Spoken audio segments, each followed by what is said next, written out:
Press वार्ता में पत्रकार बंधुओं आप सभी का हार्दिक स्वागत और अभिनंदन है। हमारे साथ इस प्रेस कॉन्फ्रेंस में प्रदेश के प्रवक्ता और महासचिव आदरणीय तनुज पुनिया जी, होने वाले हमारे उम्मीदवार भी हैं इंडिया गठबंधन के, हमारे नगर अध्यक्ष राजेंद्र वर्मा जी, हमारे जिले के प्रवक्ता सतीश शर्मा जी, अर्शद भाई, तमाम साथी हमारे यहाँ पर मौजूद हैं। इस प्रेस वार्ता में आपकी भारी उपस्थिति भी बता रही है कि घोटाला भी बहुत बड़ा है। आज़ाद भारत का सबसे बड़ा घोटाला है और ये जब 2 जनवरी 2018 को Bharatiya Janata party electoral bond की योजना लेकर के आई थी, तो उसी समय से कांग्रेस पार्टी ने इसका पुरजोर विरोध किया था। कांग्रेस पार्टी ने कहा था कि ये असंवैधानिक है और ये कहीं न कहीं चल करके देश के लिए घातक सिद्ध हो। वही बात 15 फरवरी 2024 को सर्वोच्च न्यायालय की 5 जजों की बेंच ने कह करके, असंवैधानिक कह करके इस पूरी योजना को खारिज कर दिया और स्टेट बैंक ऑफ इंडिया को यह आदेश दिया कि आप तत्काल इलेक्टोरल बॉन्ड से जितनी भी जुड़ी हुई जानकारियां हैं, आप तत्काल रूप से उन सारी जानकारियों को चुनाव आयोग को उपलब्ध कराएं। उसके बाद की कहानी आप सभी को पता है बहुत अच्छी तरीके से कि लुका छिपी का खेल चल रहा है। सबसे विश्वसनीय bank state bank of India 48 crore के ऊपर इसके खाता धारक है, 60-70 हजार से ऊपर इसके एटीएम धारक है। आज लोगों का भरोसा है स्टेट बैंक ऑफ इंडिया पे।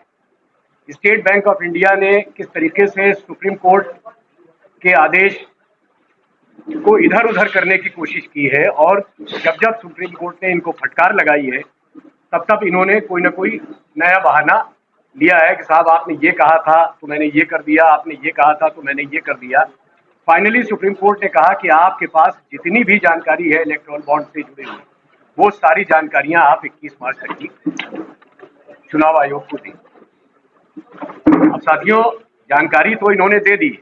मोटे तौर पे मैं आपको बता दूं, जो मेरी अपनी स्टडी कह रही है और जहां तक मैंने जाना और समझा है, अभी भी इन्होंने बहुत कुछ उसके अंदर से छिपा लिया है। केवाईसी इन्होंने नहीं दी, इन्होंने 4 डिजिट का आखिर का बैंक नंबर दे दिया। आखिर ये स्टेट बैंक ऑफ इंडिया ये सारी जानकारी किसके लिए छिपा रहा, ये जानकारी क्यों नहीं उपलब्ध करा रहा है? बार बार सुप्रीम कोर्ट कह रहा है कि जितनी भी जानकारियां हैं इलेक्टोरल बॉन्ड के माध्यम से आपके पास वो सारी जानकारियां दीजिए, और आप एफिडेविट भी दिए दे रहे हैं। तो ये हो क्या रहा है इस लोकतंत्र में, एक बड़ा सवाल ये खड़ा हो गया है। अभी डेट लगेगी सुप्रीम कोर्ट में, आप देखिएगा। केवाईसी मौजूद नहीं है, कैसे पता चलेगा कि किसने चुनावी बॉन्ड खरीदा है और किसने इसको रिडीम कराया है और कब कराया है? कैसे पता चलेगा जब तक केवाईसी नहीं? बैंक अकाउंट का 4 डिजिट का सिर्फ नंबर है। तो ये 2 जानकारियां जो बहुत महत्वपूर्ण है, ये छिपाई गई। इसमें मैं आपको ये भी बता दूं कि आपका सवाल ये हो सकता है कि साहब उस दायरे में पॉलिटिकल पार्टीज भी तो आती हैं, तो पॉलिटिकल पार्टीज की केवाईसी की कोई आवश्यकता नहीं। कांग्रेस पार्टी को अगर चंदा गया है तो कांग्रेस पार्टी को गया है, भारतीय जनता पार्टी को चंदा गया है तो भारतीय जनता पार्टी को गया है, या अन्य किसी विपक्षी दल को गया है तो वो गया है, उसकी केवाईसी की कोई आवश्यकता नहीं। अब इसके अंदर सबसे बड़ा जो अभिव्यंजन है ये है कि सबसे ज्यादा चंदा, लगभग 60% चंदा भारतीय जनता पार्टी को गया है। भारतीय जनता पार्टी वाले ये कह रहे हैं विपक्ष को भी आधा चंदा गया है, 40% विपक्ष को गया है, 60% भारतीय जनता पार्टी को गया है। और भारतीय जनता पार्टी को किस तरीके से चंदा गया है ये आप सभी लोग बहुत अच्छी तरीके से जानते हैं। किस तरीके से भारतीय जनता पार्टी को क्या मोड ऑफ इलेक्टोरल बॉन्ड उनका रहा है, ये आप सब अच्छी तरीके से जानते हैं।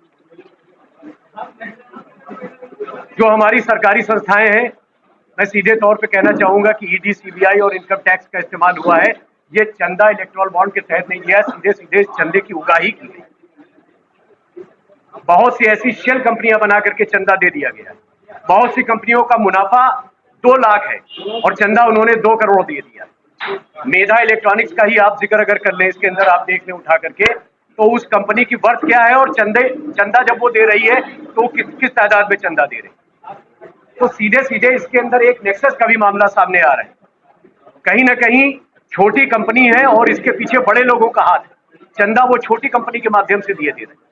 कहीं कहीं तो ऐसा ऐसा भी हुआ है कि कंपनियां चंदा नहीं दे रही थी भारतीय जनता पार्टी को, उनकी अपनी सुविधा थी।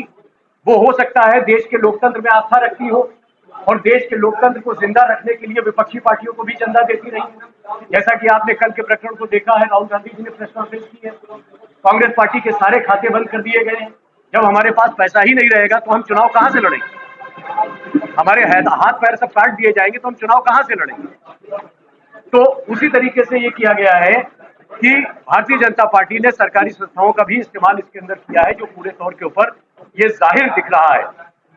कंपनी के पीछे बहुत से बड़े बड़े लोग हैं जो चंदा दे रहे हैं, छोटी कंपनियां हैं उनके पीछे बहुत से बड़े बड़े लोग हैं। इसके अंदर इलेक्शन बॉन्ड का इस्तेमाल कहीं ना कहीं चंदे के धंधे के रूप में भी किया गया है।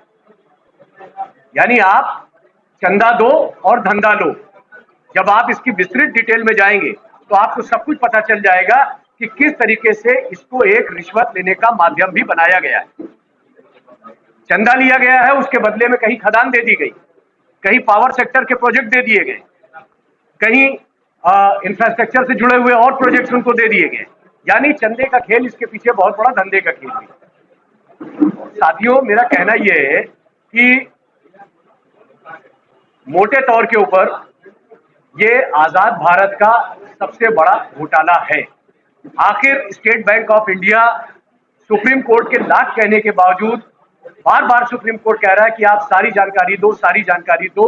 वो जानकारियां क्यों छुपा रहा है और किसके लिए छुपा रहा है जानकारी? सवाल ये भी बड़ा है, वो जानकारियां किसके लिए छिपाई जा रही?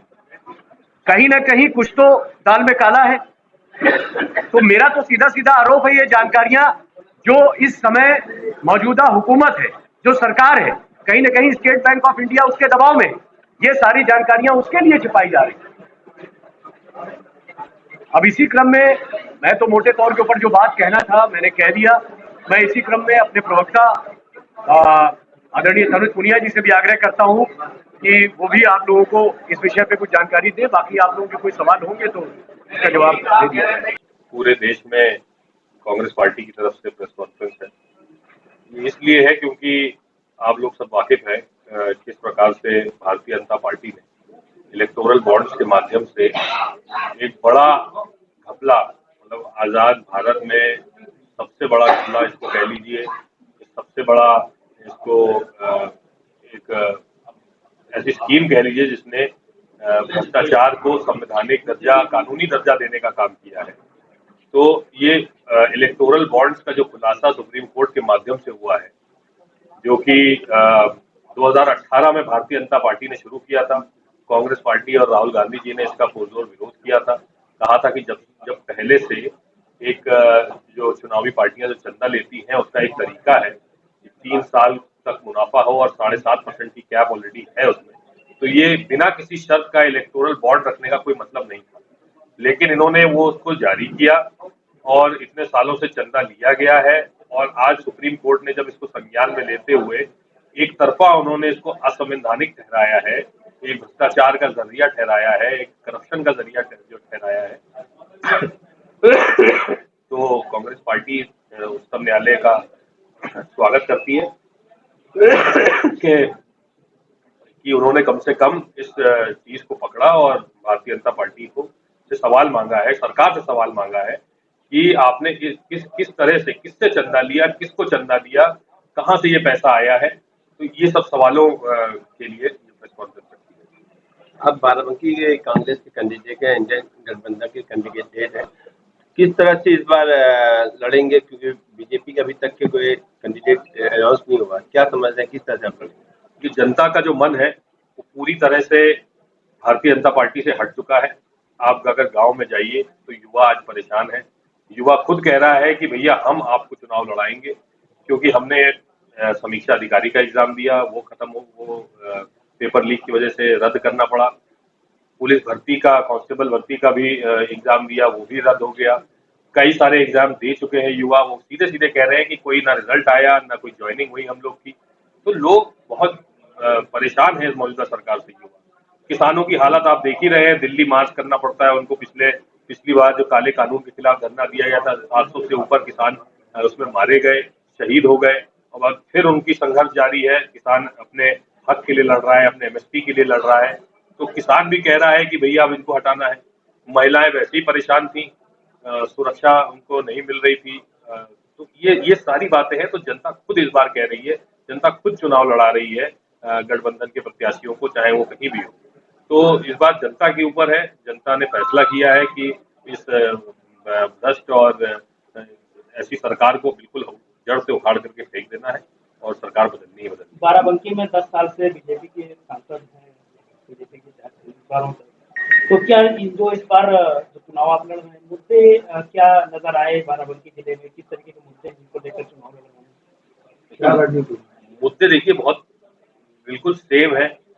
कांग्रेस पार्टी हो, चाहे समाजवादी पार्टी हो, चाहे अन्य कोई भी विपक्षी दल हो, सबके मुद्दे ये होते हैं कि युवाओं को रोजगार मिले, महिलाओं को सुरक्षा मिले, आर्थिक स्वतंत्रता रहे, किसानों को अपनी फसल का सही रेट मिले। यही सारे मुद्दे होते हैं और इन्हीं मुद्दों पे हमेशा चुनाव लड़ा जाता है। अब देखिए, जैसे बहुत बड़ा एक मुद्दा है, एक यहाँ पे हादसा हुआ था। 2 लड़के थे, उनको नौकरी चाहिए थी, यहाँ रानी बाजार के पास के थे। उनको नौकरी चाहिए थी, वो निकले अपने घर से रात में, उनको साधन नहीं मिल रहा था बस का, एक्सीडेंट हुआ, दोनों ऑन द स्पॉट खत्म हो गए। लेकिन उनको रोजगार के लिए दिल्ली क्यों जाना था? सवाल ये है, क्योंकि यहाँ रोजगार है नहीं। यहाँ के सांसद जो 10 साल से हैं, चाहे वो पुराने वाली हो, चाहे अभी मौजूदा सांसद हो, उन्होंने क्या ऐसा किया है कि बाराबंकी में आपको युवाओं को रोजगार मिल जाए? या पेपरमिंट और आलू इतना यहाँ उगता है, मतलब किसान जी जान लगा करके पेपरमिंट आलू, हर कोई लगभग सारे किसान इससे जुड़े हुए हैं। इसके लिए क्या किया है यहाँ पे? कोई उससे आधारित कोई इंडस्ट्री नहीं खोली गई है, उससे आधारित कोई रिसर्च सेंटर या कोई विद्यालय जिससे उसकी पैदावार बेहतर हो सके। तो ये सब के बारे में सोचा ही नहीं गया है। तो जब सही आपका जनप्रतिनिधि होगा, वो इसके लिए लड़ाई लड़ेगा। हम लोग बिल्कुल वचनबद्ध हैं, इसके लिए लड़ाई लड़ेंगे अपने क्षेत्र के विकास के लिए, अपने क्षेत्र के कामों के लिए, और यही बात जनता तक हम पहुंचाना चाह रहे हैं।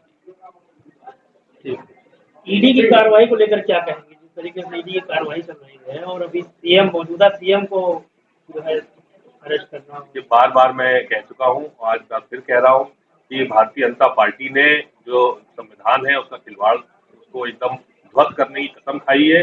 और जितने हमारे संवैधानिक संस्थान हैं उनके साथ खिलवाड़ करती है, उनको अपना मोहरा बना रखा है चुनावी लाभ पाने के लिए। चुनाव में बस विपक्षी नेताओं के ऊपर रेड पड़वाते रहें, लोगों को परेशान करते रहें, लोगों को प्रताड़ित करते रहें, ताकि वो चुनाव किसी तरह से चुनाव ना लड़ पाए, ढंग से बाधा बने रहे। और यही काम भारतीय जनता पार्टी बहुत तरीके से करती है। सारे संवैधानिक संस्थान है उनको काम पे लगा रखा है। तो ये तो होगा और आगे भी होता ही रहेगा। वर्तमान सीएम है, उनको जिस तरीके से कस्टडी में लेना, क्या लगता है ये संविधान? बिल्कुल मैं तो गलत ही है। अब आपको कार्रवाई करनी थी, कितने साल से कार्रवाई चल रही थी, मनीष सिसोदिया सबके खिलाफ चल रही थी कार्रवाई, उसी समय आप कार्रवाई कर सकते थे। नहीं, इन्होंने इंतजार किया कि जो है चुनाव आए, ताकि हम लोग आम आदमी पार्टी को, विपक्षी जितने दल हैं उनको रोकने का काम करें। कोर्ट में केस है, मामला चल रहा है इतने दिन से, आप बहुत कुछ कर सकते थे, लेकिन उन्होंने मौका चुना कि चुनाव है। कहीं न कहीं विपक्ष में जो एकजुटता नहीं है उसका फायदा तो नहीं उठाते? वो तो बीज बोने की, नफरत के बीज बोने की इनकी पुरानी आदत है। वो तो दरार बनाने की कोशिश करेंगे, लेकिन हम लोग सब लगे हुए हैं। देखिए, जैसे कि सहमति जब नहीं बन रही थी, तब भी अखिलेश यादव जी और राहुल गांधी जी ने एक एक कदम पीछे ले करके गठबंधन किया है।